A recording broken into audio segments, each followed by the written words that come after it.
사도행전 5장 33절에서 42절 말씀을 가지고 예수가 그리스도 이와 같은 제목으로 잠시 은혜를 이렇게 받도록 하겠습니다.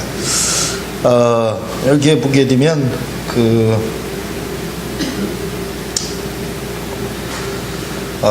34절에 보면은 바리새인 가말리엘은 율법사로 이렇게 나오거든요.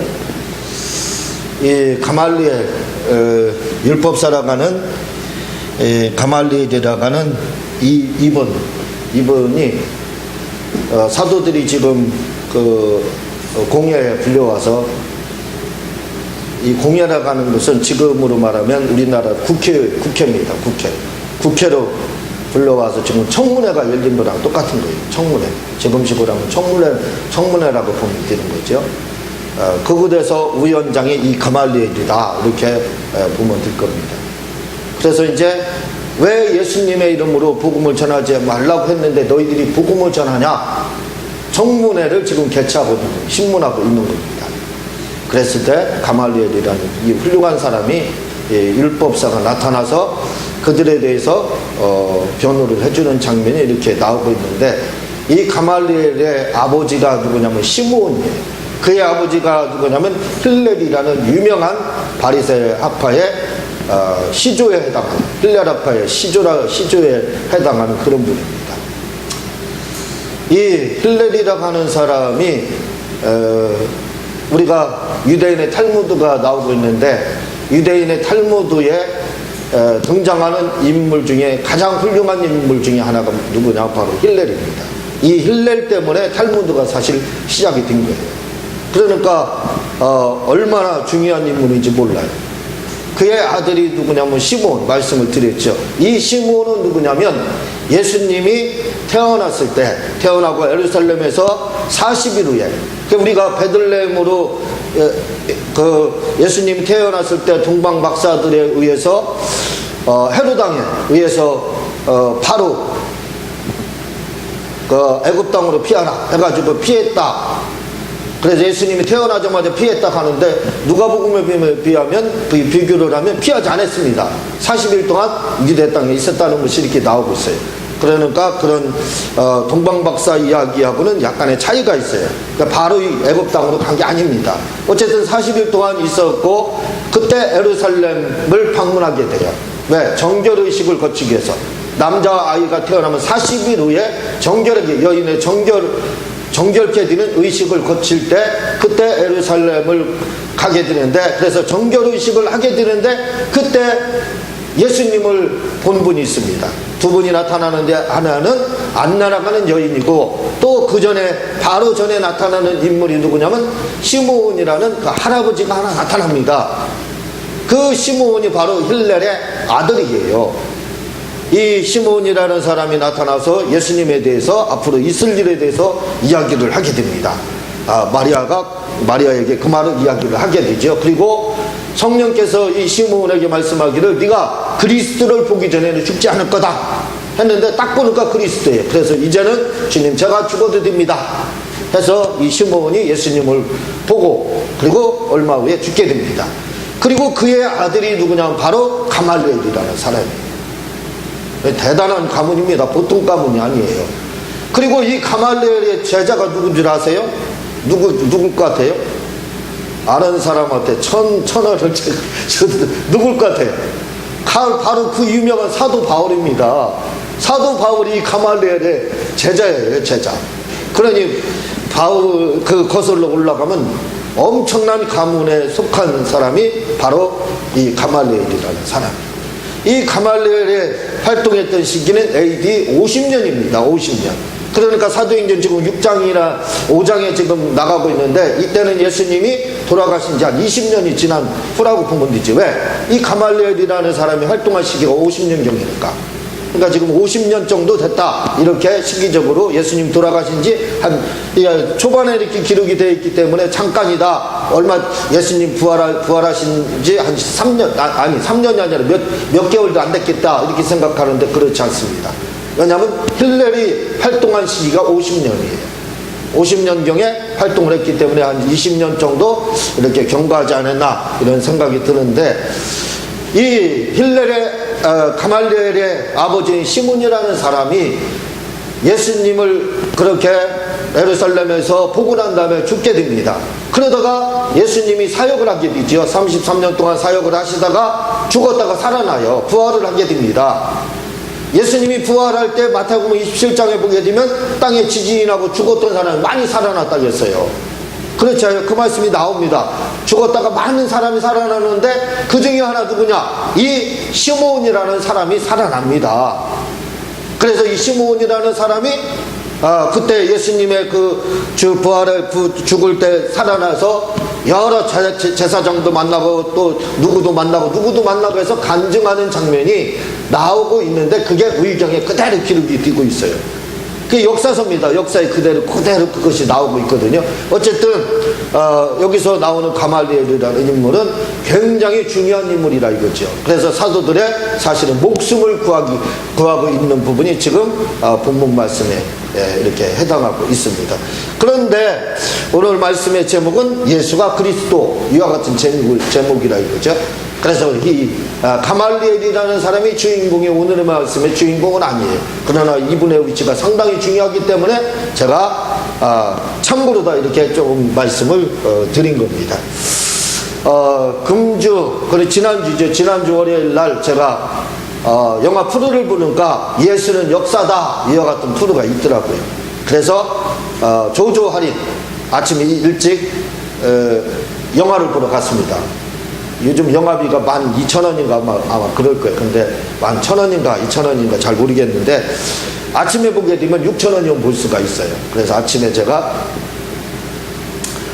영화를 보러 갔는데 예수님에 대해서 예수는 역사적인 존재다, 이걸 이제 막 증명하는 부분이 나오거든요. 근데 그 주인공이 후에는 목사가 됩니다. 목사님이 돼요. 그래서 미국에 지금 유명한 목사님이 돼요.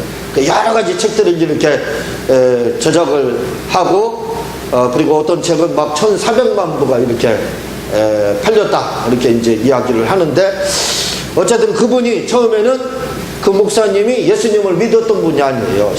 유명한 신문사 기자였는데 이 사람이 예수님을 믿지 않는 불신자입니다. 불신자 정도가 아니라 무신론자예요. 무신론자. 그래서 신은 죽었다, 신은 없다, 이걸 아주 강력하게 신앙처럼 믿고 있던 그 사람이 누구냐, 바로 그 주인공인데, 이 사람이 어느 날 그 아내하고 같이, 아내도 무신론자예요. 아내하고 딸 하나가 있었는데 딸하고 식당에 가서 음식을 먹는데 아빠가 그 기자지요. 이 기자 아빠가 딸에게 눈가사탕, 말하자면 사탕을 하나 준 거예요. 둥그런 사탕, 요거만한 사탕을 줬는데 이 아이가 그것을 먹다가 딱 목에 걸렸습니다. 기도가 막힌 거예요. 우리 아이들을 키우다 보면 그런 일들이 많잖아요. 우리 영광이도 공주에서 포도를, 애기였을 때 포도를 먹다가 딱 걸렸어요. 그래가지고 이렇게 하고 오는 거예요. 기본적으로 다 우리가 상식이 없으면, 응급처치에 대한 상식이 없으면 죽는 거예요. 그 자리에서 한 5분 내지 6분만 지나면 죽게 돼요. 그런데 저는 예비군 훈련을 통해서 그걸 받은 적이 있습니다. 그래서 영광이 배에 대다고 여기 배를 뒤에서 확 당기니까 튀어나와가지고 그때 이제 살았거든요. 그런데 그 일이 그 영화에서 있는 거예요. 딱 기도가 막힌 거예요. 사탕을 먹다가. 그래서 아기가 막 죽어가는데, 아빠가 그 응급처치에 대한 그런 경우에 대한 어떤 경험도 가지고 있지 않기 때문에 당황하는 거죠. 엄마도 당황하고. 119에 911에다 전화만 하라고 이제 그렇게 이야기를 하는데, 그때 어떤 여자가, 흑인 여자인데 나타나가지고 그렇게 해가지고 저처럼 비슷하게 해가지고 등을 이렇게 쳐가지고 기도를 확보를 해줘서 그 사탕이 튀어나왔습니다. 그래서 살게 되는 거예요. 그래서 너무 고마운 거예요. 그랬을 때 그 여자가 그 간호사였는데 그 여자가 뭐라고 말을 하냐면, 원래 내가 여기서 점심을 먹을 생각이 없었다. 다른 식당에서 먹고 싶었는데 이상하게 하나님께서 이곳에 가게 하더라. 그래서 이것은 우연이 아닙니다. 하나님께서 이 일이 일어날 것을 알고 저를 일로 보내신 겁니다. 그렇게 얘기하는 거예요. 근데 남편은 그 얘기를 들으면서 아무런 감흥도 없어요. 감동도 없는 거예요. 아무런 감동도 받지 못했어요. 그렇지만 고마움만 표시하는 거죠. 자기 딸을 살려줬으니까 얼마나 고마운 겁니까? 그런데 이 아내는 그게 성령님의 역사가 있었던 거예요. 그게 이제 머리에 꽂혀가지고 머리에 뒤내에서 내리에서 그게 사람 앞 역사하는 겁니다. 잠을 자지 못할 정도로다. 아니 그게 진짜 하나님, 야 이게 하나님이 계시는 곳이 아니냐 해가지고 아내가 먼저 예수님을 믿기 시작해요. 그 아내가 또 열심히 예수님을 믿으니까 이 무신론자 남편인 신문 기자가 이게 잘못된 길로 가는 거예요. 아내가 잘못된 길로 가다 보니까 아내를 설득해도 이제 듣지를 않는 거예요. 아내는 이제 온전한 신자가 된 겁니다. 성도가 된 거예요. 그래서 아내가 잘못됐다는 거야. 그리고 예수님이 역사적 인물이 아니다. 이런 부활이 역사적인 사건이 아니다. 이걸 증명하기 위해서 그 신문 기자였기 때문에 저명한 인사들, 뭐 과학자들, 의사, 뭐 고고학자 다 찾아가면서 만나는 겁니다. 만나면서 자기 궁금한 거 다 자기가 모순되다고 생각하는 거 다 질문을 하는 거예요. 그래서 엄청난 자료를 수집을 하게 됩니다. 그리고 이제 중요한 부분에서 제가 화장실을 너무 소변이 보여서 화장실에 갔다 왔는데 그분이 갔다 오는 순간에 주님으로 영접을 했어요. 그래서 핵심은 어쨌든 놓쳤습니다. 놓쳤는데 어쨌든 그분이 그래서 예수님을 믿고 후에 큰 교회 목사님이 자기가 처음 나갔던 교회 그 담임 목사로 이렇게 하고 많은 책들을 기독교 서적을 저술했다 하는 내용인데 그 증명하는 과정을 거의 다 봤는데 제가 딱 보면서요 느끼는 게 뭐냐면 2% 부족하다 그런 생각이 들었던 거예요. 예수님이 죽으실 때 물과 피를 흘리셨다고 그러는데 물이 진짜 나올 수 있느냐 의사를 찾아가서 물어봤어요. 그랬더니 미국의 의사들이 다 모여가지고 의학자들이 모여서 그거에 대해 연구를 했대요. 그랬더니 결론이 났습니다. 무슨 결론이 났냐면 의학적 결론이 났는데 뭐냐면 이것이 너무 고통스러운 십자가형을 받았으니까 얼마나 힘들었겠어요. 십자가에서 고통을 당하면서 너무 고통스러우면서 죽을 때 현상, 다시 말하면 그 질식사라는 겁니다. 질식사. 그래서 질식사가 있게 되면 폐가 어디에 물이 차게 된대요. 그래가지고 그 물이 나온 거다. 의학적으로 그게 판명이 됐다는 겁니다. 그러면서 하나하나. 그리고 또 누구를 만났습니다. 만나가지고 500명이 그걸 봤다는 것이 진짜 이제 그 신문 기사가 묻는 거예요. 500명이 봤다는 이게 환상이 아니냐. 환상 가운데 500명이. 그러니까 그 사람이 그 심리학자가 뭐라고 그러냐면 만약에요 500명이라는 사람이 똑같은 환상을 봤다면 이것은 예수님이 살아나는 것보다 더 큰 기적이라는 거예요. 그렇잖아요. 우리가 환상을 볼 때 똑같은 환상을 보는 건 한 사람밖에 못 봐요. 만약에 본다면 두 사람 정도는 볼 수 있을지 몰라요. 그럴 수 있을지 모릅니다. 그런데 500명이 일시에 환상을 만약에 봤다, 예수님 살아난 그 부활한 환상을 봤다 그러면 이것은 예수님이 죽었다 살아나는 것보다 더 큰 기적이라는 거예요. 그러니까 할 말이 없는 거예요. 결국 진짜 죽었다 살아난 겁니다. 살아난 거라는 거예요. 근데 제가 그걸 보면서 좀 아쉽다, 2% 부족하다 하는 아쉬움을 느낀 게 뭐냐면 왜 다른 부분에서는 그 증거를 찾지 못했을까. 그 증거는 다른 부분에서 증거는 뭐냐면 이게 요즘에 많은 기독교 서적들 무지 많이 쏟아져 나옵니다. 저같이 부족한 사람도 27권이나 쓸 정도니까 얼마나 많은 사람들이 목사님들이 막 수도 없이 성도들 책을 써내는지 몰라요. 막 하루에도 몇백 권이 아마 기독교 서적이 나올 거예요. 그러니까 홍수처럼 지금 나오고 있거든요. 그런데 저는 그 수많은 책들 중에서 많이 나오지만 안 봅니다. 안 봐요, 책들이. 왜? 거의 다 짜집기예요. 거의 다 짜집기. 거기서 거깁니다. 다 각주 붙인 거. 다 갑지 않아. 주석 붙인 거예요. 나는 그 부분에 대해서 이렇게 생각한다는 주석만 붙인 거예요. 그러니까 수많은 책들이 나오지만 너무 얕아요, 물이. 너무 깊지를 못합니다, 내용이. 영적으로 깊은 내용을 다루지 못해요. 왜? 자기가 참고했던 그 서적을 쓴 분도 영적으로 깊지 못하고 얕은 분이에요. 그걸 가지고 또 자기 나름대로 썼으니까 얼마나 책이 수준이 낮겠느냐 이거죠. 그래서 그런 책들을 안 봅니다, 저는. 아무리 누가 사줘도 그냥 책만 살짝 훑어만 보지 안 봅니다. 왜? 뻔히 다 알아요. 왜? 제가 책을 안 봤느냐? 봐봤기 때문에 그러는 거예요. 많은 책들을 봐봤기 때문에 아는 겁니다. 거기서 거기에요. 뭐 한 사람이 한 얘기 거기서 조금만 다르게 얘기하는 거예요. 그럼 뭐 그런 내용을, 똑같은 내용을 제가 뭐하러 시간 낭비해서 볼 필요가 있느냐 이거죠. 너무 얕아요. 그런데 기독교 고전이라는 책이 있습니다. 이 고전이라는 책은 2000년 이상 된 책들이에요. 예수님 당시에 있었던 책들, 그런 책들이 있어요. 근데 그런 책들은 사람들이 안 봅니다. 안 봐요. 그래가지고 그런 책들을 참고를 하지 않습니다. 참고를 하지 않아요. 근데 저는 그런 책만 보는 거예요.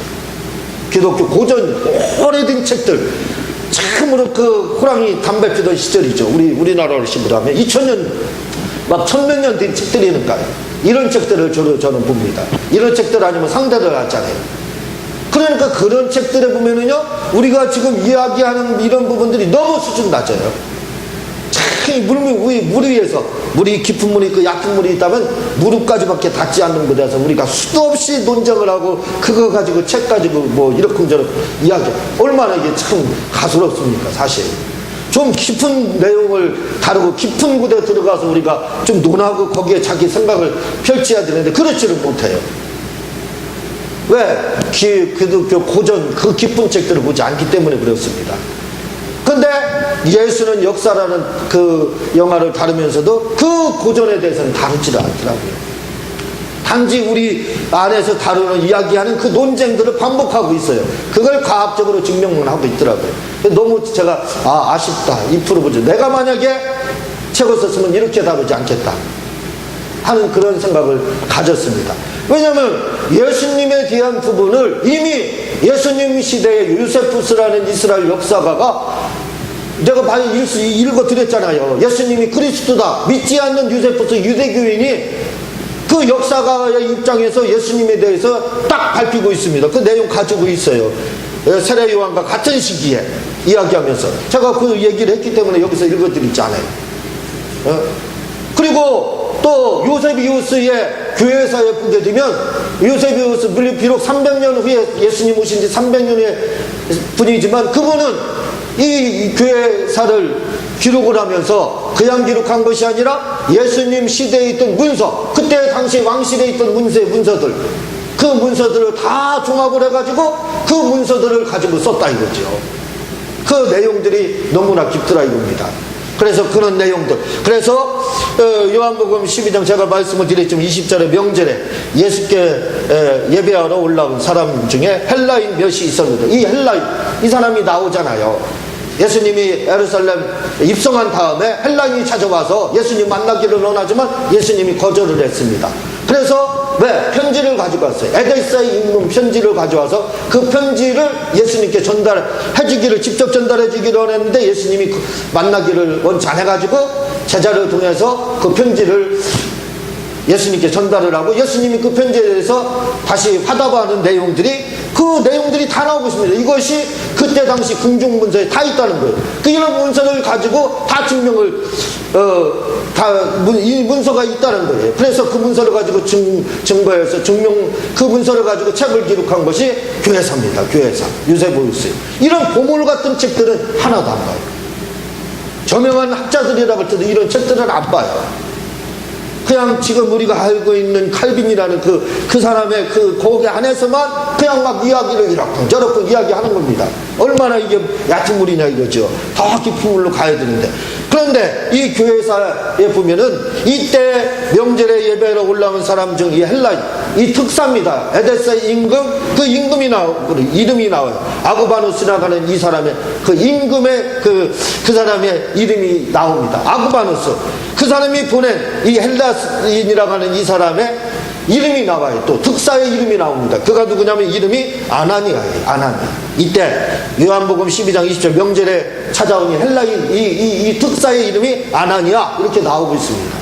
이렇게 다 밝혀지고 있는데 그걸 가지고 예수님이 예수가 역사다 하는 것들을 증명했으면 좀 더 이런 다른 기독교 안에서의 문서가 아니라 믿지 않았던 다른 사람들, 다른 나라, 이런 유대 나라뿐만 아니라 노마나든가 그 외 이웃 나라에서 있었던 이야기들, 예수님에 대한 기록들을 찾아서 이렇게 좀 더 증명을 해주면 더 역사적이고, 예수가 역사, 제목이 역사, 예수는 역사라니까 더 역사적으로 이게 더 증명이 되지 않았을까. 제가 보기에는 그 제목, 영화 제목은 예수는 역사보다는 예수는 과학이다 이렇게 하는 게 맞았을 것 같아요. 왜? 과학적으로 성경에 나온 그 내용들을 증명만 할 뿐이었습니다. 예수는 역사라고 하면 역사적으로 진짜 문서적으로 이런 증명이 필요하지 않았을까 하는 생각을 제 나름대로 이렇게 가지게 됐습니다. 오늘 42절을 한번 봐주세요. 42절을 읽어봐 주시기 바랍니다. 시작.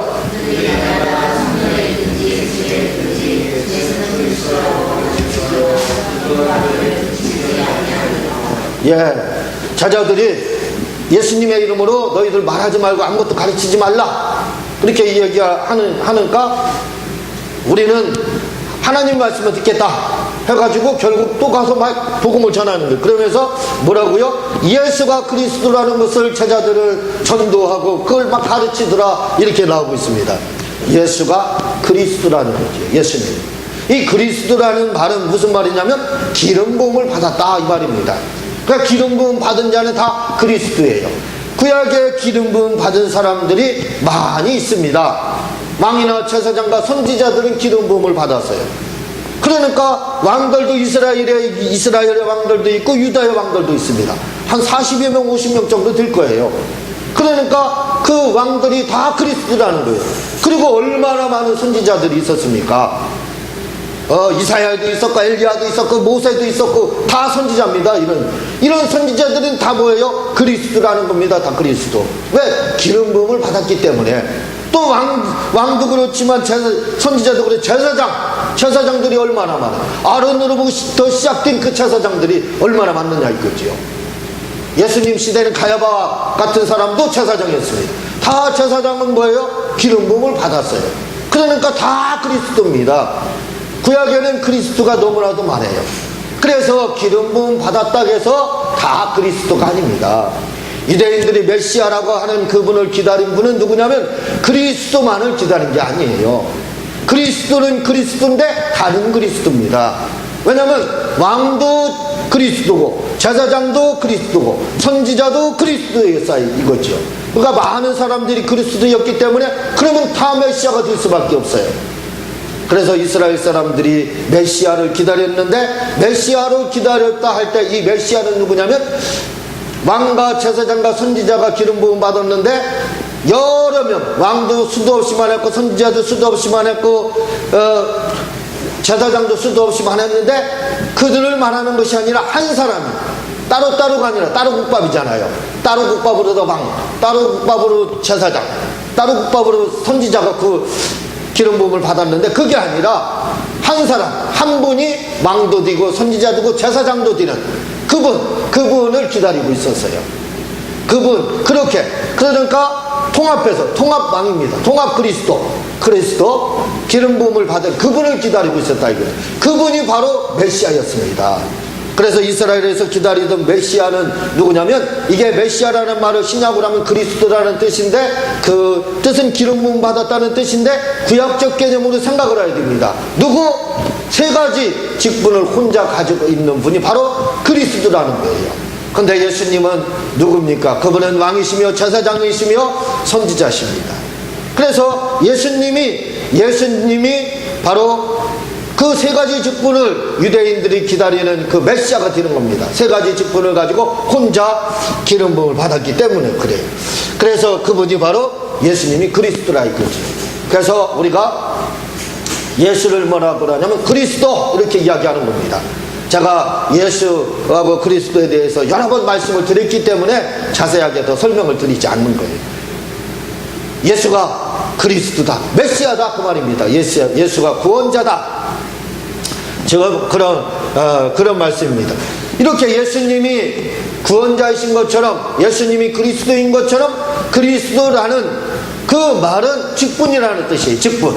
그러니까 예수님이라는 뜻은 하나님의 본질, 본성입니다.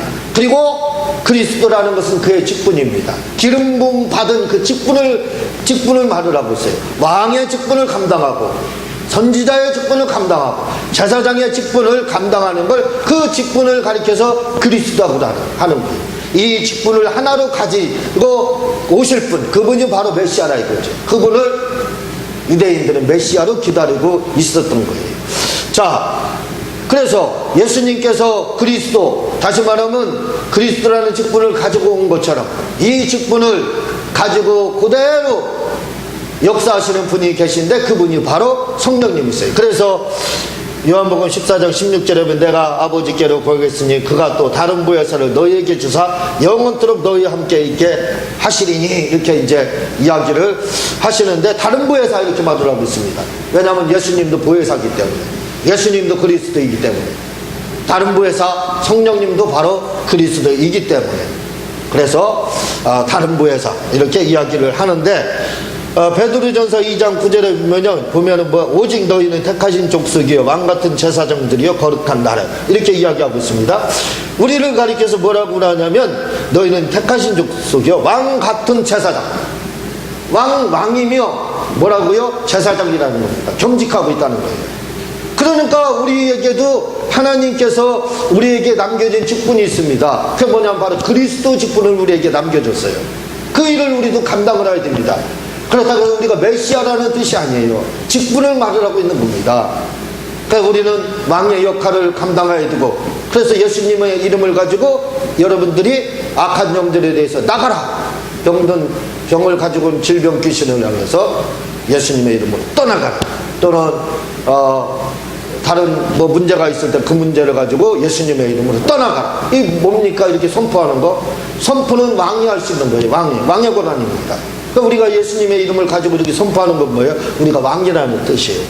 그리고 우리가 제사장이라는 것은 하나님과 사람을 화목케 하는 그 역할을 감당하는 겁니다.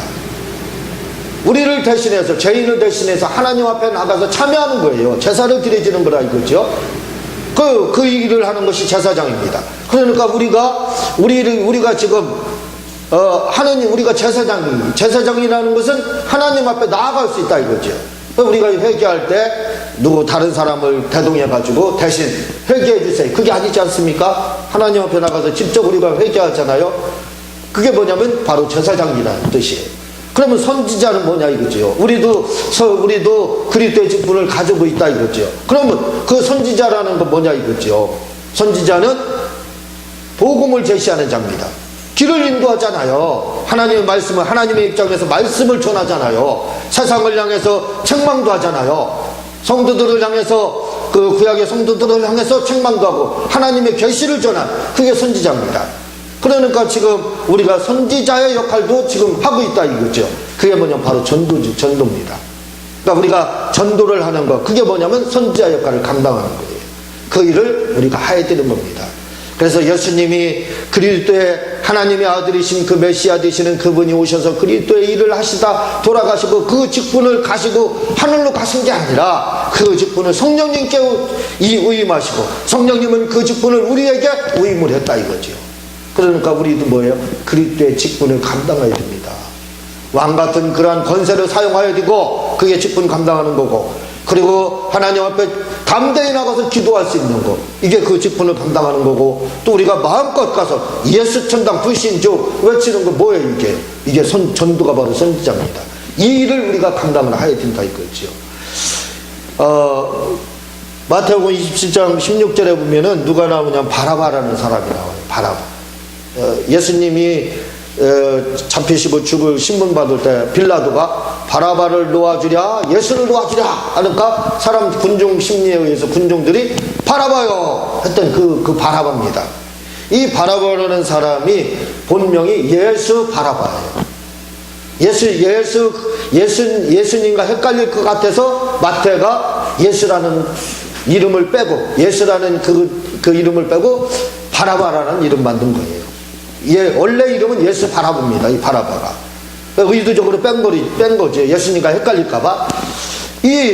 그래서 다른 모든 서문에서는 발견되는 게 뭐냐면 이 사람의 본명은 예수 바라바로 나오고 있습니다. 그냥 바라바가 아니라 예수 바라바예요.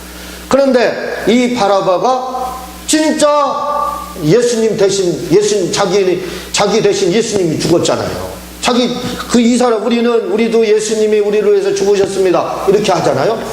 근데 이 바라바는 따블입니다. 따블. 왜? 진짜 예수님, 자기가 죽어야 되는데, 사형음들을 받았는데, 예수님이 대신 죽고 자기가 나왔잖아요. 석방이 됐지 않습니까? 그러니까 이 사람은 진짜 뭐예요? 예수님이 나를 위해서 죽은 거예요. 그 사람이 감옥에서 나온 후에, 추록한 후에 가만히 생각해 보는 겁니다. 도대체 저 나사렛 예수라는 사람이 누구냐 이거예요. 예? 도대체 저 사람이 누군데 나를 위해서 진짜 이렇게 나를 대신해서 죽었느냐. 그러한 생각을 갖다가 이 사람이 예수님을 주님으로 영접을 하게 됩니다. 예수님을 주님으로 영접하고 나서 예수님의 제자가 돼가지고 무슨 일을 하게 되냐면 노마 방아석판, 이 네로 황제 때 불을 놨어요. 그리고 위기에 처하니까 이거 기독교인들이 부른 거다, 이렇게 이제 했던 이야기가 있잖아요. 이게 역사적 사실입니다. 이때 거기에 스스로 연루돼 가지고 이 예수 바라바라는 사람이 결국 예수님처럼 거의 십자가형에 이렇게 선고돼서 죽게 됩니다. 죽게 돼서 처형을 당해서 결국 순교를 당하는데, 이 사람이 그 예수님을 영접한 후에 사람들에게 외친 것이 뭐냐면, 예수는 나를 위해서, 나를 대신해서 죽으셨습니다. 그분은 그리스도이십니다 하고 외치며 전도했다고 합니다. 오늘 우리도 뭐가 되어야 되냐면 예수 바라바가 되어야 돼요. 예수 바라바가 뭐였어요? 마지막에 처음에 그때는 예수님을 믿지 않았죠? 그러나 후에 예수님을 믿고 뭐예요? 예수가 그리스도입니다 하고 그렇게 전하다가 결국 순교를 당했다니까요.